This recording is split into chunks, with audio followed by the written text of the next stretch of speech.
Olá, meu irmão, graça e paz da parte de Deus, nosso Pai, e de Jesus Cristo, nosso Senhor. É um privilégio estar juntos mais uma vez neste módulo de liderança bíblica, a contracultura do ser líder cristão. Esses vídeos são para o nosso curso preparatório para oficiais da Igreja Presbiteriana de Jundiaí e nós estamos estudando o livro, ou em diálogo com o livro, de Leroy Ames, A Formação de um Líder, Princípios de Liderança Espiritual, publicado pela editora Mundo Cristão no ano de 1995. E hoje nós vamos estudar o terceiro capítulo do livro, que trata da questão da vida interior do líder. Falamos no vídeo anterior que a fonte de poder de um líder pela sociedade envolve minimamente estas 10 competências que você está vendo aí no quadro, não é?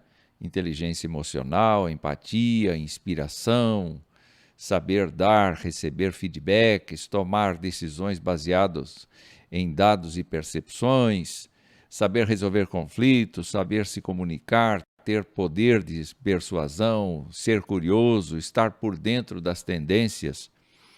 Mas nós verificamos que o líder cristão tem um plus. O líder cristão inicia a sua vida com Deus e recebe o poder de Deus justamente por meio da comunhão com o nosso Criador e nosso Salvador, né? Isto seria a chave para que todo o processo de nós liderarmos fosse um processo bem direcionado, fosse um processo bem desenvolvido, porque tem Deus na frente, não é? Então, vimos também que a fonte de poder do líder cristão está no seu conhecimento, no seu envolvimento com a palavra de Deus, com a oração e com a obediência aos princípios da palavra de Deus. Hoje, nós vamos caminhar para a vida interior do líder cristão e, neste caso, Ames procura inicialmente, ele não segue isso no capítulo inteiro, mas ele começa exemplificando a vida de Daniel. E ele escreve o seguinte: E lá estavam os escravos judeus, aterrorizados naquela terra cruel, confrontados por regras, regulamentações e exigências contrárias a tudo o que haviam aprendido em sua juventude, diante de uma situação aparentemente imutável.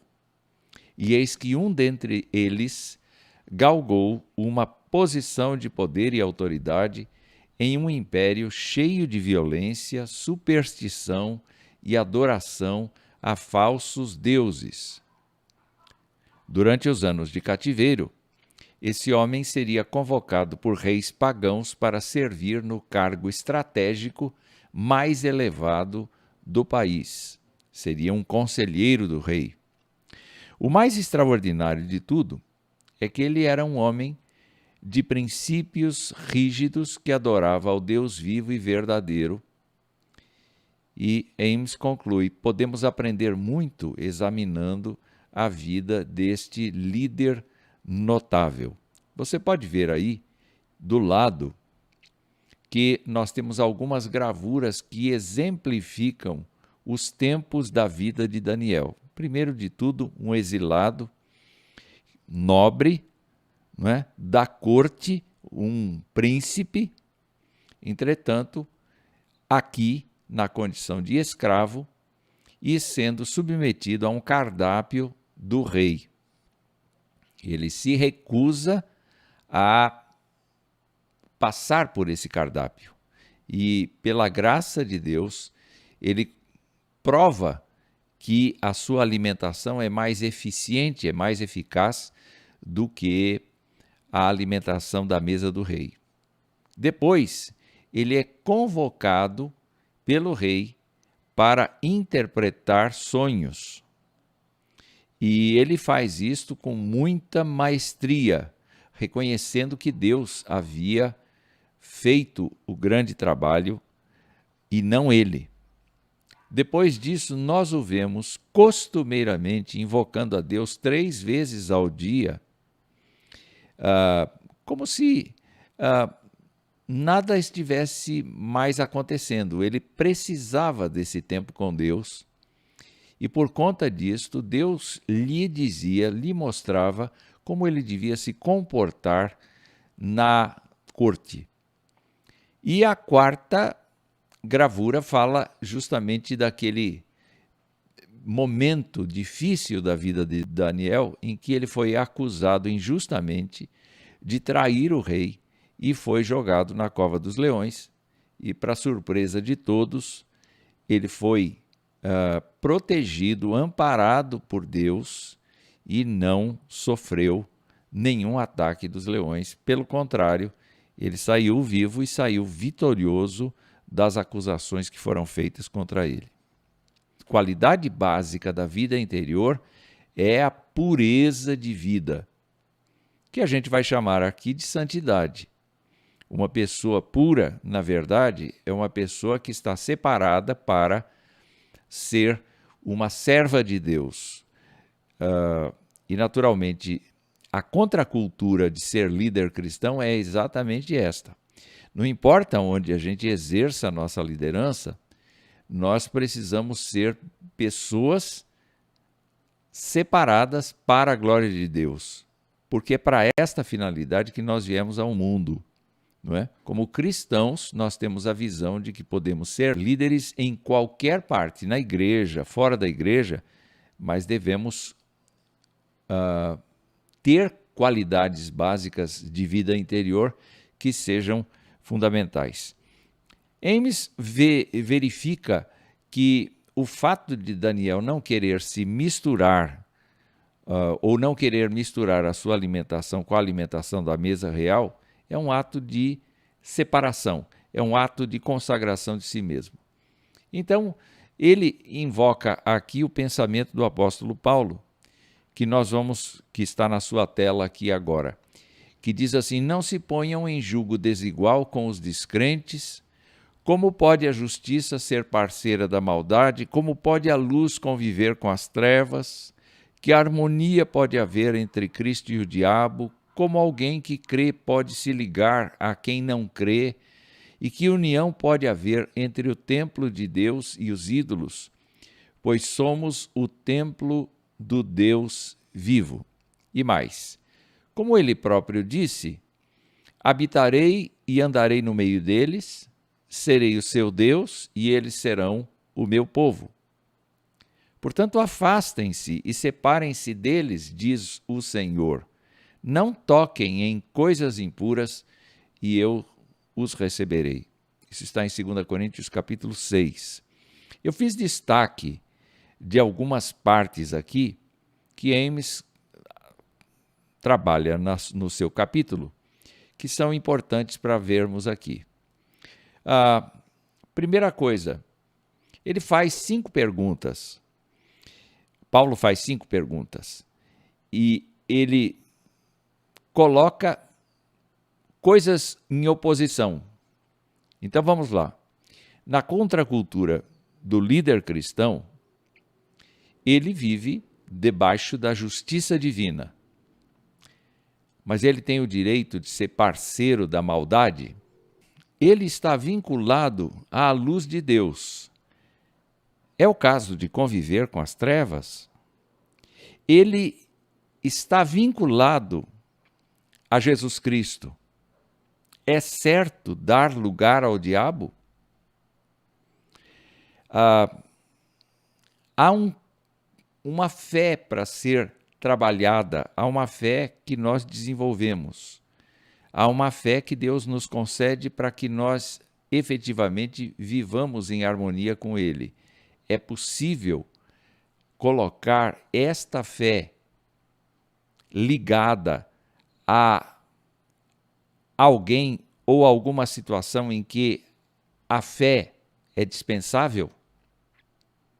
É possível nós juntarmos o templo de Deus e os ídolos, dá para perceber aqui que quando o apóstolo Paulo está colocando isso para os coríntios, ele, na verdade, está impondo a eles a ideia de que o cristianismo está acima da vida antiga que os coríntios tinham.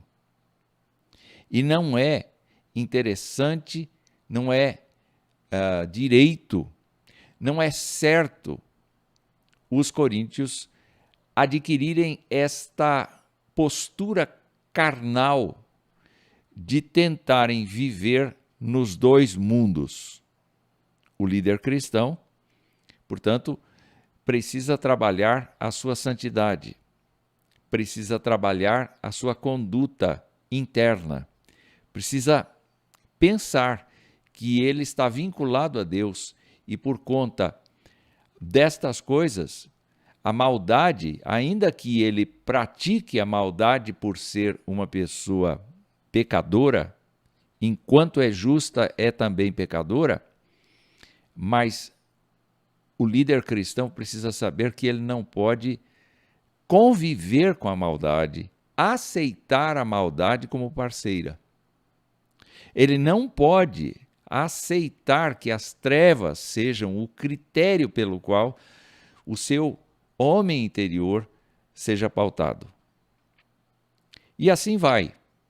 Há uma afirmação de Ames que é muito importante aqui.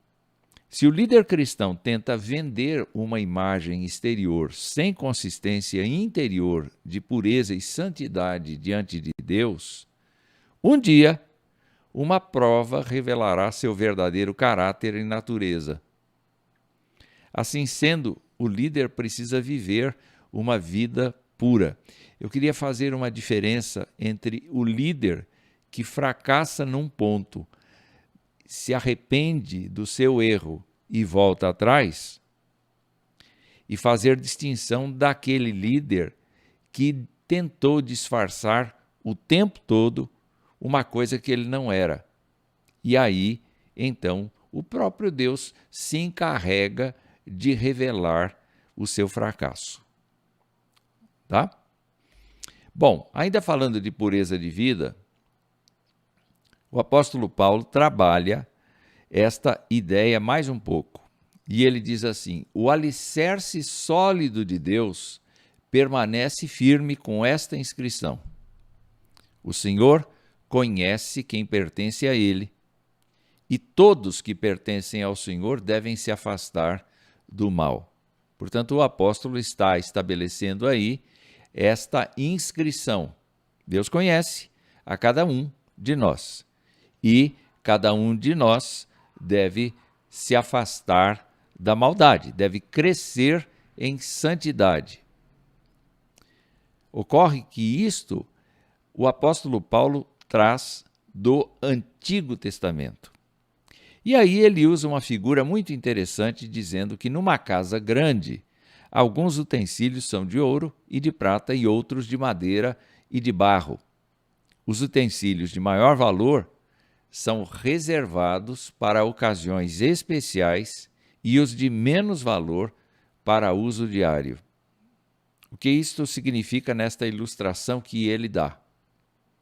É que cristãos e líderes cristãos foram constituídos como utensílios equivalentes a ouro e prata, enquanto que há líderes no mundo que são meramente madeira e barro. Então é necessário olharmos para aquilo que o apóstolo está querendo dizer com esta figura de linguagem que ele fez, que ele usou aqui agora. Se você se mantiver puro, será um utensílio para fins honrosos. Sua vida será limpa e você estará pronto para que o Senhor da casa o empregue para toda boa obra. Então, a expectativa do apóstolo Paulo é que Timóteo, para quem ele escreveu isto aqui, fosse um homem que se destacasse da multidão, exatamente por conta da sua limpeza interior, da sua pureza interior, da sua santidade. Eu estou me lembrando aqui do Salmo 1. O Salmo 1 tem uma afirmação semelhante quando fala a respeito da pessoa justa. Ele diz: bem-aventurado o homem que não anda no conselho dos ímpios, não se detém no caminho dos pecadores, nem se assenta na roda dos escarnecedores, antes o seu prazer está na lei do Senhor. Em outras palavras, esta pessoa é uma pessoa separada para Deus. E ela corta toda a influência que é possível cortar daqueles que a rodeiam. Ames prepara, eu gostei disto, Ames prepara no seu capítulo um roteiro baseado em 1 Coríntios 6, 8 e 10. E ele, então, diz assim, olha, faça perguntas antes de você tomar uma decisão de liderança, faça estas perguntas. A primeira delas é: isso é útil? E está baseado no texto de 1 Coríntios 6,12, que fala exatamente assim: todas as coisas me são lícitas, mas nem todas convêm. Todas as coisas me são lícitas, mas eu não me deixarei dominar por nenhuma delas. Estava falando em relação à sensualidade, em relação à vida que as pessoas vivem, não é? Então, querendo separar o líder cristão dos outros, ele diz assim: olha, se pergunte, isso vai me ajudar fisicamente? Eu posso todas as coisas, mas elas vão me ajudar fisicamente? Será isso uma ajuda à minha mente? Isso aí vai contribuir para que a minha mente seja uma mente mais aberta, mais lúcida, enfim? Eu vou poder crescer espiritualmente? Se a resposta for não, então caia fora desta decisão que vai tomar. A segunda pergunta que ele faz é: isso me domina? Ou seja, o texto diz: todas as coisas me são lícitas, mas eu não me deixarei dominar por nenhuma delas. O apóstolo Paulo admitia a ideia de ter hábitos, bons hábitos, mas ele também se esforçava no sentido de não nutrir maus hábitos. Quando a gente está numa posição de liderança, a gente é obrigado a conviver com pessoas que têm o seu modo diferente da gente. Assim como Daniel, nós temos que nos manter na nossa fé, na nossa conduta. Então, o próprio autor do livro mostra que diversos colegas dele, por conta da necessidade de convivência social e tal, etc., começaram a beber, a fumar, começaram a ir para lugares escusos, a fim de que a sua liderança fosse aprovada. Então ele pergunta: isso me domina? Isso me escraviza? Se sim, então isto é um atentado contra a pureza de vida e a santidade. Mais uma pergunta que ele faz é: isso me faz outros tropeçarem?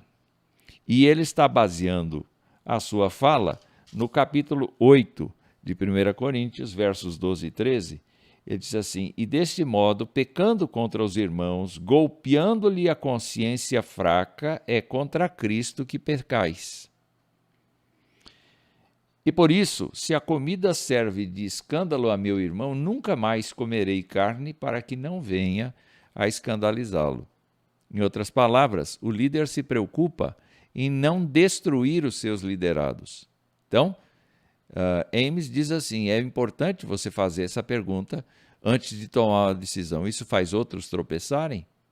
A minha atitude levará outros a abandonar a fé? outros serão afetados ao ver-me fazendo isso? É importante nós nos lembrarmos que nós estamos na terra para glorificar a Deus e para abençoar os nossos irmãos, os nossos amigos, os nossos vizinhos com a nossa conduta pura. E a última pergunta que ele coloca nesse roteiro é: isso glorifica a Deus? E está baseado no capítulo 10, no verso 31, que diz assim: portanto, quer comais, quer bebais, ou façais qualquer outra coisa, fazei tudo para a glória de Deus. Então a pergunta natural é: isso glorifica a Deus? Essa ação específica que eu estou praticando glorifica a Deus? Eu achei interessante este roteiro e resolvi repassar para você, justamente para que você comece a exercitar e fazer essas perguntas. Quando você vai tomar uma atitude como oficial de igreja, que já é ou que pretende ser, deve perguntar: o que eu estou decidindo é útil, é abençoador, vai me ajudar? Isso de alguma maneira faz parte dos pecados que eu ainda carrego? Não é? Isso faz outras pessoas se escandalizarem com a atitude que eu estou tomando? Isso, afinal de contas, glorifica a Deus? Eu achei importante compartilhar com você este roteiro. Mas o autor nos conduz a uma segunda qualidade básica da vida anterior, que é a humildade. E agora nós vamos para o próprio Daniel, para lembrar que diante do rei, ele disse: olha, rei, Deus me deu a interpretação do sonho, Daniel capítulo 2, Deus me deu essa interpretação, e é Ele quem faz todas as coisas. Eu sou apenas uma pessoa que Ele comunicou o resultado desse sonho e a interpretação dele. Então eu vou dizer o sonho e a interpretação dele, porque Deus é que está fazendo tudo. Portanto, você pode perceber que Daniel é um homem extremamente humilde, não chama para si a glória. Pedro escreveu sobre isso na primeira carta dele, e diz assim: e todos vocês vistam-se de humildade no relacionamento uns com os outros, pois Deus se opõe aos orgulhosos, mas concede graça aos humildes. Portanto, humilhem-se sob o grande poder de Deus, e no tempo certo ele os exaltará. Percebam aqui que o apóstolo Pedro está dizendo que Deus tem resistência para pessoas soberbas. Deus resiste ao soberbo. Deus resiste ao orgulhoso. Mas o que ele está dizendo aos cristãos que leem a sua carta é que os cristãos devem se humilhar debaixo do poder de Deus e não debaixo das pessoas. Não é? Um líder não deve se dobrar diante das pessoas, mas diante de Deus em primeiro lugar. E o profeta Miqueias vai dentro dessa linha também, porque ele diz: ó povo, o Senhor já lhe declarou o que é bom e o que ele requer de você, que pratique a justiça, ame a misericórdia e ande, de que jeito? Humildemente com seu Deus. Humildemente com o seu Deus. Quer dizer, se eu ando humildemente com Deus, o resultado é que eu vou praticar justiça e eu vou amar a misericórdia. Isso quer dizer que eu vou punir as pessoas que andam fora da linha e vou abençoar as pessoas que andam na linha. Mas, sobretudo, eu vou conseguir ter um espírito semelhante ao de Deus no trato com as pessoas. Isso é importante para a nossa vida interior. E agora o apóstolo Paulo que nos diz assim: não sejam egoístas, nem tentem impressionar ninguém. Sejam humildes e considerem os outros mais importantes que vocês. Não procurem apenas os próprios interesses, mas preocupem-se também com os interesses alheios.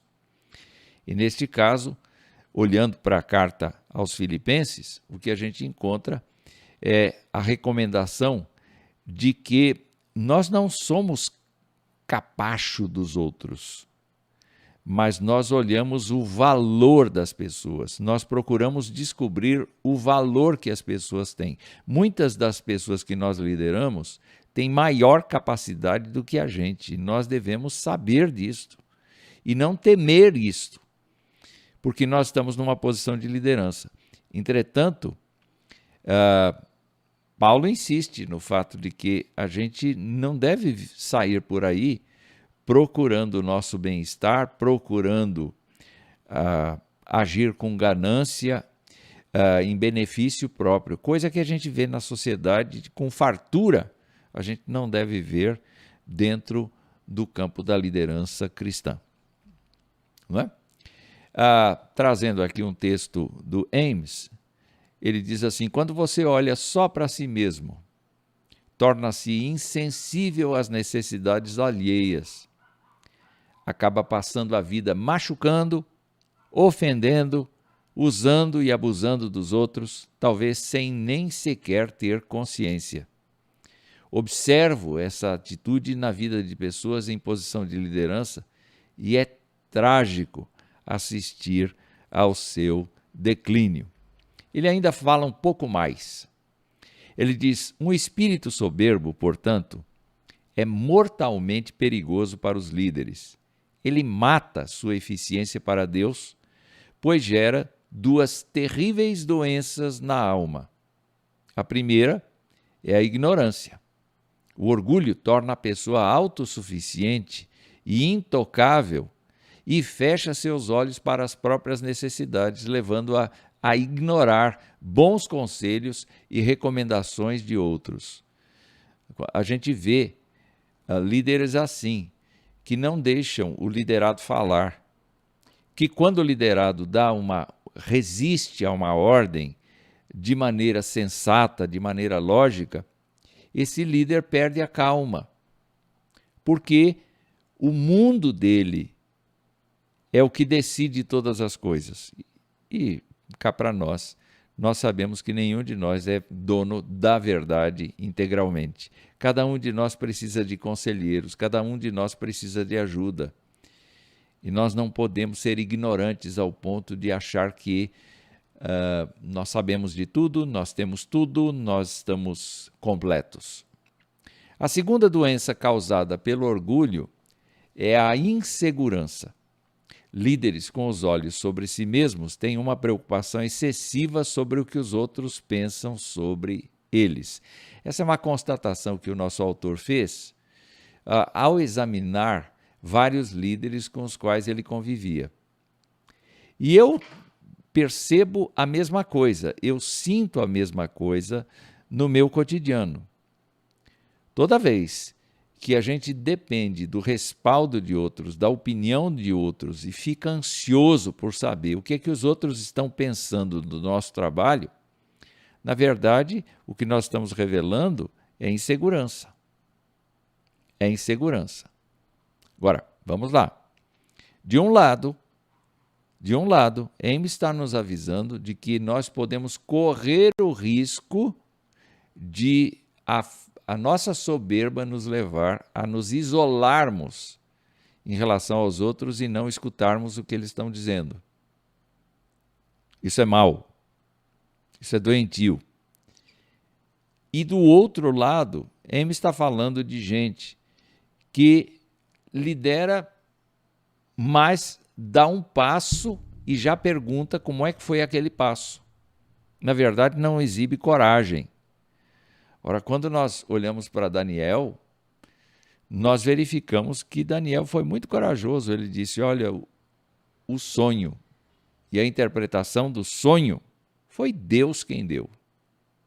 Não é? Foi Deus quem deu. E ele não está nem aí se o rei acha que ele é fraco, se o rei acha que ele sabe ou não sabe, porque o rei vai se surpreender exatamente quando Daniel mostrar a sua competência, porque Deus lhe deu essa competência.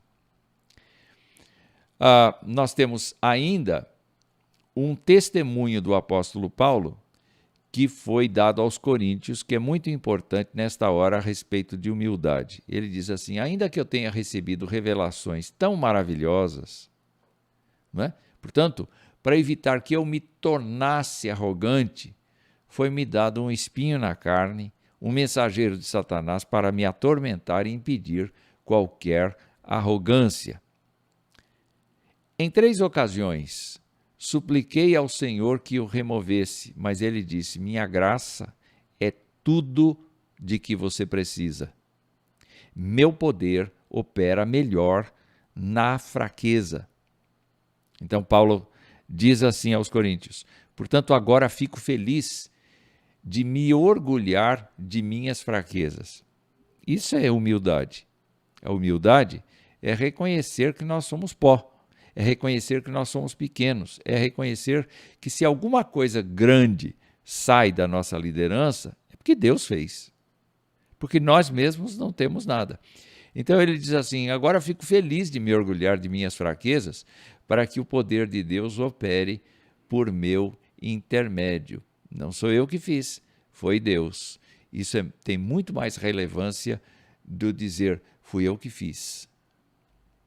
E a última coisa que ele diz dentro dessa perícope é: por isso, aceito com prazer fraquezas e insultos, privações, perseguições e aflições que sofro por Cristo. É muito interessante ele conviver com esta oposição, que é satânica, não tem dúvida, que é também imposta por homens naturais, que não têm o temor de Deus nos seus corações. Mas parece que o apóstolo Paulo não está nem aí com isto. Por quê? Justamente porque ele realiza a obra de Cristo. Ele é empoderado por Cristo.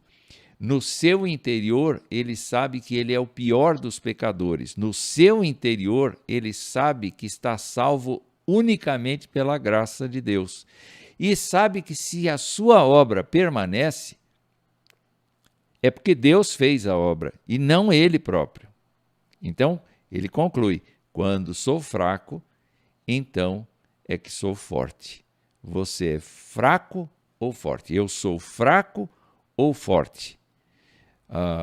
Tem hora que nós parecemos fortes, mas nós estamos na absoluta fraqueza porque nós estamos tentando levar a coisa do nosso jeito.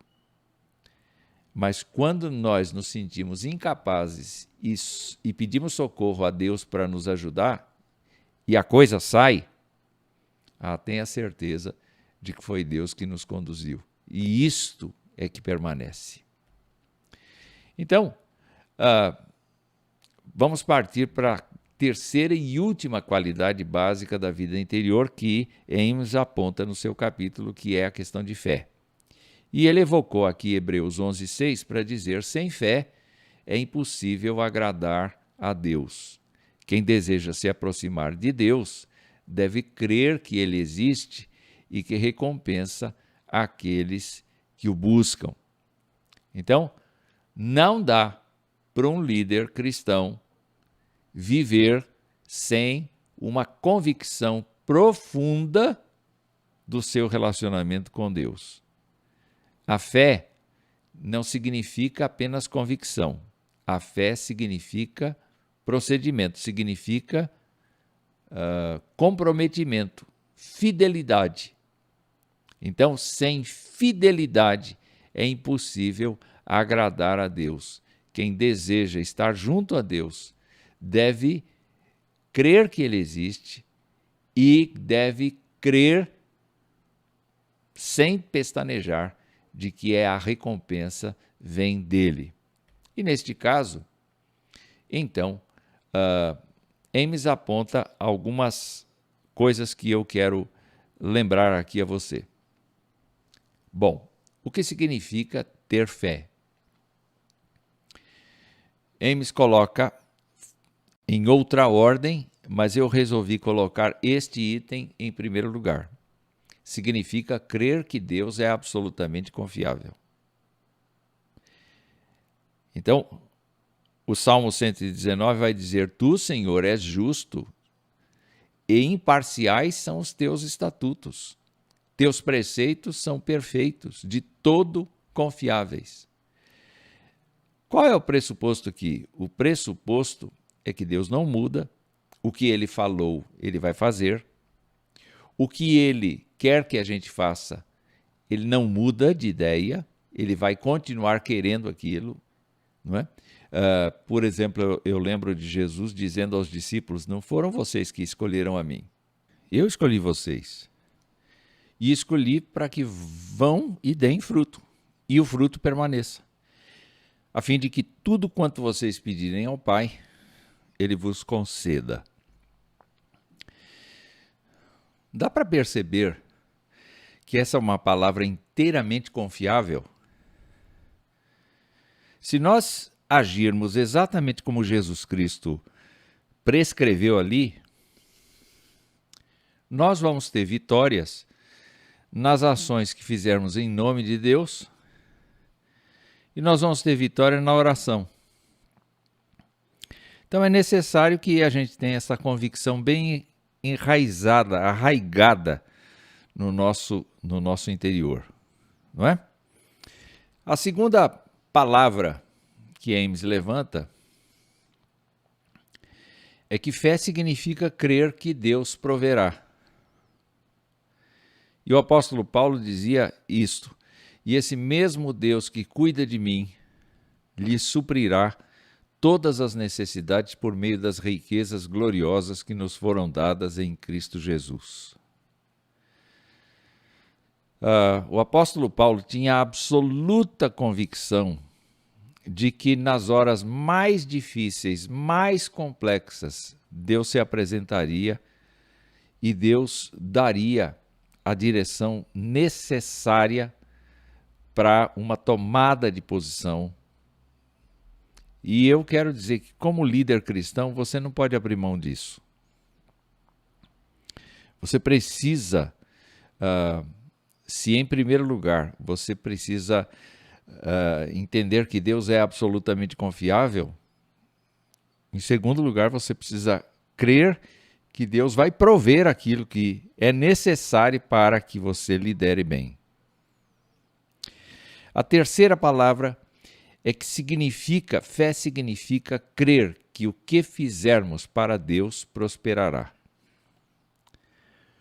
E eu insisto no fato de que o que fizermos para Deus prosperará, sem o objetivo de nosso proveito próprio, sem aquela convivência com a maldade que a gente já falou lá atrás, sem a convivência com Cristo e Satanás, quer dizer, sem essa dualidade. Nós temos que nos apegar àquilo que Deus quer para nós. Se nós vamos ser líderes cristãos, seja na igreja, seja fora da igreja, seja em casa, seja no trabalho, seja onde for, nós precisamos nos lembrar de que nós somos líderes para a glória de Deus. O salmista diz assim: o justo, ele, é como a árvore plantada à margem do rio que dá seu fruto no tempo certo. Não é toda hora que esta árvore plantada à margem do rio dá seu fruto. Tem hora que não dá. Tem hora que não é época. Mas o importante é que suas folhas nunca murcham e ele prospera em tudo o que faz. Isso é muito bom de ver. É uma árvore saudável o tempo todo. Então, fique com estas 3 falas aí a respeito das atitudes que são necessárias para a vida interior do líder. Começando com pureza de vida, com humildade e com fé, entenda que a sua vida interior precisa ser trabalhada tanto quanto a sua forma de liderar. Isso é o que eu tinha para hoje e eu espero que Deus te abençoe neste nosso curso preparatório. Forte abraço.